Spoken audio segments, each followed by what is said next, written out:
Hello everyone, this is Meenu Dhankhar and welcome back to my YouTube channel #commerce vibes. तो class 12th accountancy कर रहे हैं और इसमें जो चैप्टर है अपना dissolution of a partnership firm, इसमें हमने कल किया था फॉर्मेट ऑफ रियलाइजेशन और मैंने वैसे एक्सप्लेन भी कर दिया था कि रिवैल्यूएशन अकाउंट और रियलाइजेशन अकाउंट में डिफरेंस क्या है।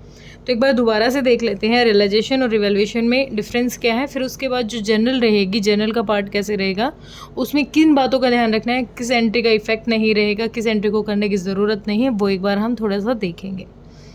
तो अभी पढ़ेंगे हम difference between revaluation and realisation. Revaluation account कम प्रिपेयर कर रहे थे हम जब रिटायरमेंट हो रही थी, डेथ हो रही थी, किसी भी पार्टनर का एडमिशन था, किसी भी रीज़न से PSR चेंज हो रहा था, तो हमें रिवैल्यूएशन की ज़रूरत थी।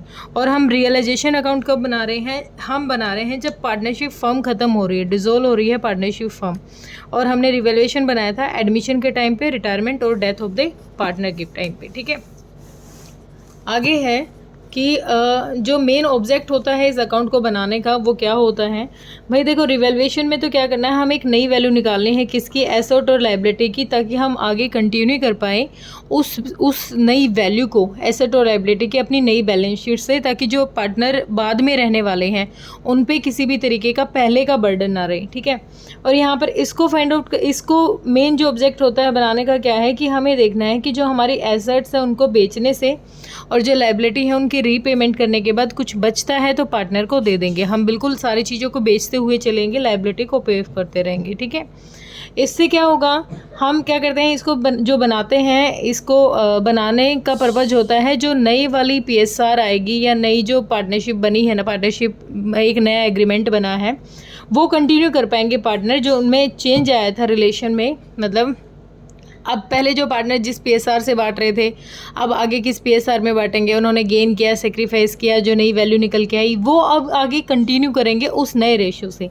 लेकिन ये क्या है, ये इसीलिए बनाया जाता है क्योंकि इनको पता है कि अब जो फर्म है वो अपनी क्या हो गई है, एंड की पोजीशन पे है। अब क्या होगा, अब सारी चीज़ों को हमें बेचते हुए चलना है। ठीक है, तो इसमें डिफरेंस क्या है, इसमें जो बुक वैल्यू है हमारे उस पर काम नहीं करते, हम रिवाइज करेंगे अपने एसेट्स को।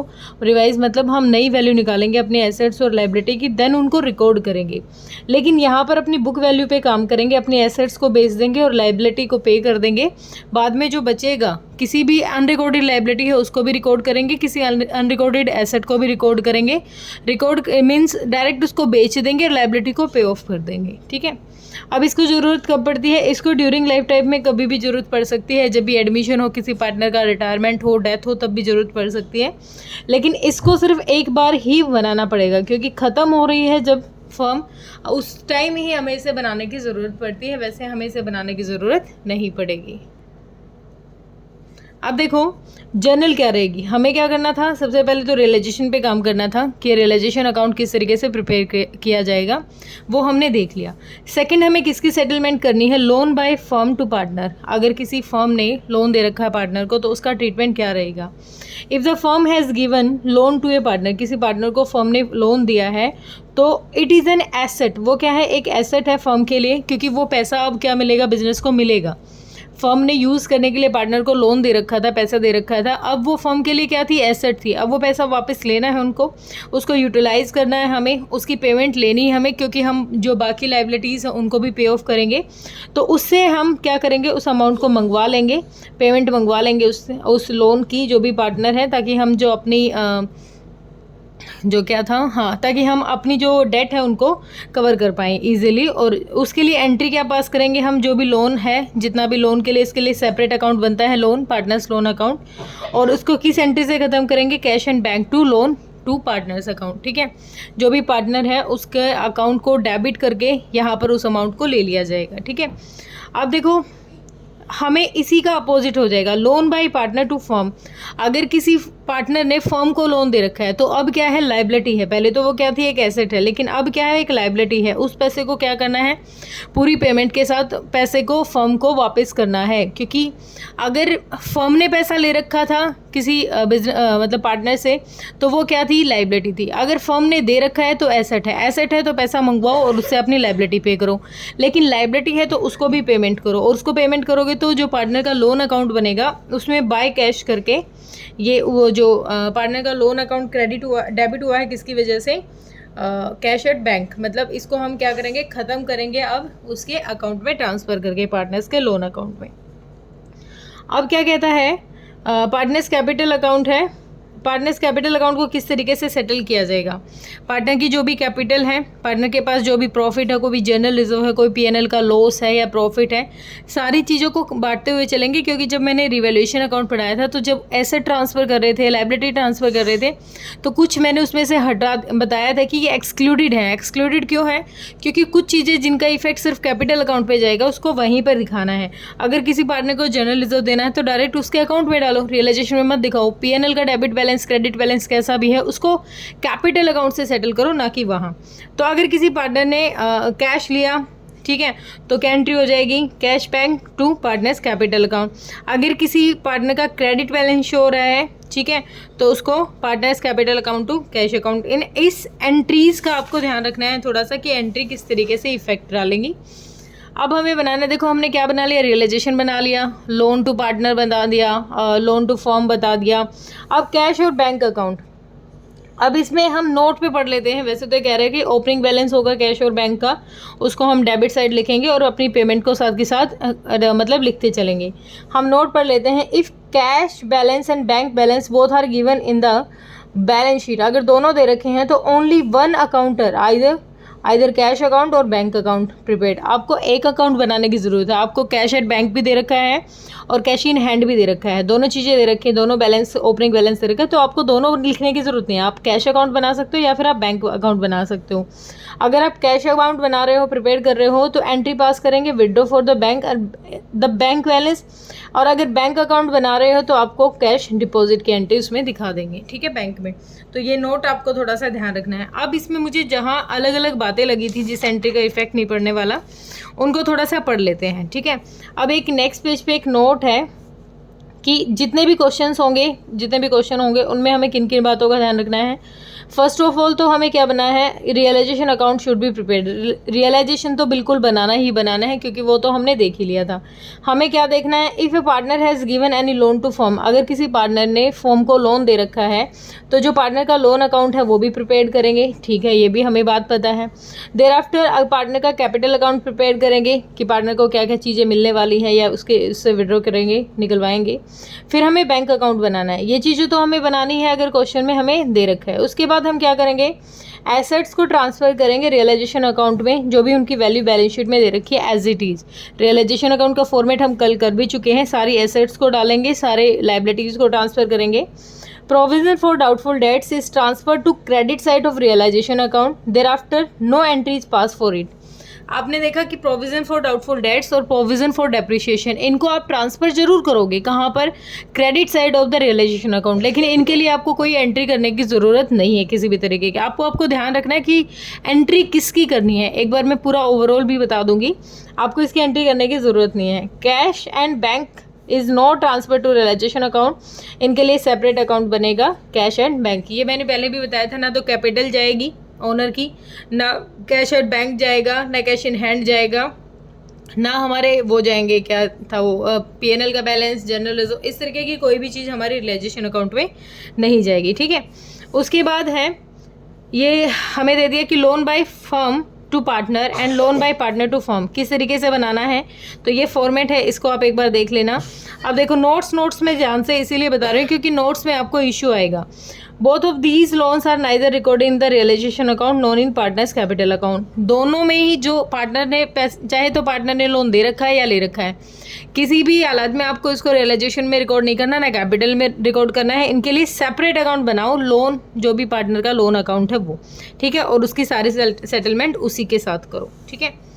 और इसके बाद देख लेते हैं कुछ और नोट्स में है 2-4 बातें, ठीक है। यहाँ देखें एक बार, जो इन्वेस्टमेंट फ्लक्चुएशन रिजर्व है, इन्वेस्टमेंट फ्लक्चुएशन मतलब फंड है, इन्वेस्टमेंट फ्लक्चुएशन फंड, उसको ट्रांसफ़र करेंगे credit side of realisation account. लेकिन इसका क्या करना है, but it is not to be paid और ये एक्चुअल में कोई लायबिलिटी नहीं है। ये तो जब हम कंपेयर करते थे बुक वैल्यू की और मार्केट वैल्यू से तो हमें इसका यूज़ पता चलता है, लेकिन हम इसको ट्रांसफ़र जरूर करेंगे credit side of realisation account इसको ख़त्म करने के लिए, ठीक है। Investment fluctuation fund will be transfer to realisation account only if investment are appearing in the asset side. अगर एसेट साइड में आपको दिखा रखे ना इन्वेस्टमेंट, तो ही आप इसको रिकॉर्ड करोगे, ठीक है। Otherwise it will be credited to capital account, और अगर नहीं दिखा रखा है तो सिर्फ उसको कैपिटल अकाउंट में दिखा के ख़त्म करेंगे। अब एंट्री होगी ये तो नहीं। चलो अब ट्रीटमेंट ऑफ गुडविल देख लो। Treatment of goodwill is very easy to case of dissolution. A goodwill is already appearing in the balance sheet. एक नोट पहले आया था, मैंने शायद ध्यान नहीं दिया, एक मिनट।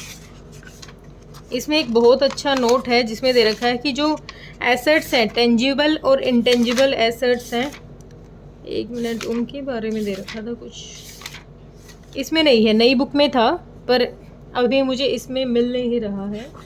जस्ट अ मिनट,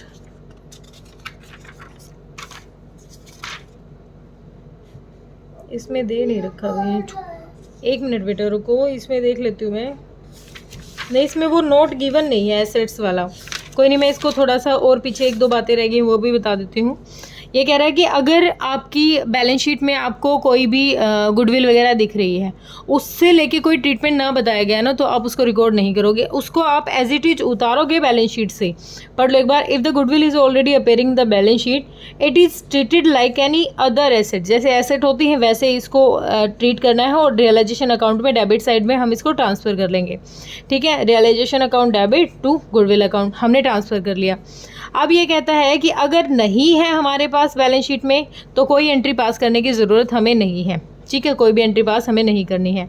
और अगर गुडविल रिलीज़ हो रही है किसी अमाउंट से तो हम उसको क्या करेंगे, क्रेडिट करके ख़त्म करेंगे, ठीक है। और अगर पूरी की पूरी जो गुडविल है कोई पार्टनर ले लेता है तो partners capital account to realisation account इससे ख़त्म करेंगे। लेकिन अगर क्वेश्चन साइलेंट है गुडविल के बारे में तो हमें क्या अज्यूम करना है कि वो रिलीज ही नहीं हुई, उसकी कोई वैल्यू ही नहीं है, ठीक है। कोई भी इंटेंजिबल एसेट्स के बारे में कोई भी हमें एक्स्ट्रा इन्फॉर्मेशन नहीं प्रोवाइड होती तो हम क्या मान के चलते हैं कि इसके बारे में कोई ट्रीटमेंट नहीं है। देखो दो बातों का ध्यान रखना है हमें यहाँ पर, एक तो टेंजिबल एसेट्स और एक इंटेंजिबल एसेट्स। अगर हमें टेंजिबल एसेट्स और इंटेंजिबल एसेट्स सारी बैलेंस शीट में दे रखी है, हम उनको एज इट इज़ उतार जरूर लेंगे, लेकिन अगर इंटेंजिबल एसेट्स के बारे में कोई एक्स्ट्रा इन्फॉर्मेशन नहीं दे रखी तो हम उसको नन मान के चलेंगे, किसी भी तरीके का ट्रीटमेंट नहीं करेंगे। लेकिन टेंजिबल एसेट्स के बारे में अगर कुछ नहीं दे रखा तो हम क्या मान के चलेंगे कि वो उसी वैल्यू से रिलीज़ हो गई है और उसको रिकॉर्ड करेंगे, ठीक है। और देख लेते हैं कुछ खास बात हुई तो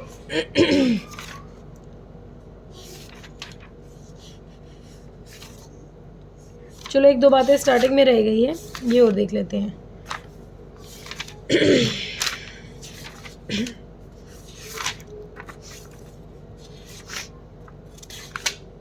देखो एंट्रीज का क्या इफेक्ट रहेगा कि एंट्री कैसे कैसे होगी।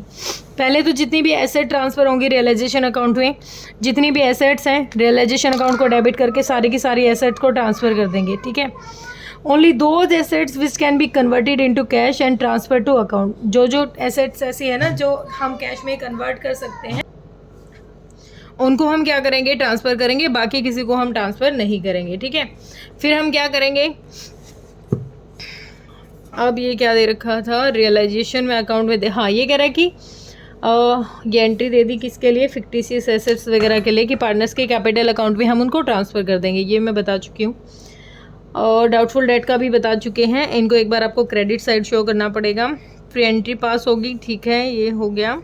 अब देखो कुछ नहीं, ये तो चलो छोटी बातें हैं बस, ठीक है, और कुछ नहीं है इसमें, इतनी बेसिक इन्फॉर्मेशन ही थी। हाँ ये कुछ एक नोट्स दे रखे हैं, एक बार ये देख लेते हैं। अगर क्वेश्चन साइलेंट है about the realization of an asset, किसी एसेट के बारे में साइलेंट है, ठीक है, किसी भी कोई एसेट है उसके बारे में साइलेंट, तो हम अज्यूम करेंगे जो एसेट है वो रिलीज ही नहीं हुई किसी अमाउंट में। लेकिन ये इंटेंजिबल एसेट्स के लिए था, इसने टेंजिबल के लिए भी दिखा दिया, ये नहीं, ऐसा नहीं है। If the question silent about the payment of liability it has to be paid in full. अगर किसी लाइबिलिटी के बारे में कोई अदर इन्फॉर्मेशन नहीं दे रखी तो इसका मतलब जितने उसकी अमाउंट थी ना उतने में उसको क्या कर दिया, हमने पे ऑफ कर दिया, ठीक है। Treatment the real expense set, बस अब ये नोट हैं जो छोटे छोटे ये आपको पढ़ने हैं, ये बेसिक्स इन्फॉर्मेशन थी। अब कल से मैं इसके क्वेश्चन कराने शुरू करूँगी, ठीक है। वैसे मैंने करा रखे हैं सारे क्वेश्चन, मुझे लग रहा है फ़ायदा तो नहीं है ऐसे कराने का, लेकिन अगर किसी बच्चे का सामने से आएगा कि मैम ये क्वेश्चन करा दो तो ही मैं इसकी क्वेश्चन डालूंगी। ऑलरेडी मैंने अपलोड कर रखे हैं बिल्कुल सारी वीडियो बना के, कोई दिक्कत परेशानी होगी तो बाकी और क्वेश्चन भी अपलोड कर दिए जाएंगे, ठीक है। तो होप क्लियर हुआ होगा बेटा, कोई दिक्कत परेशानी है तो एक बार कमेंट सेक्शन में डालें। Thank you so much.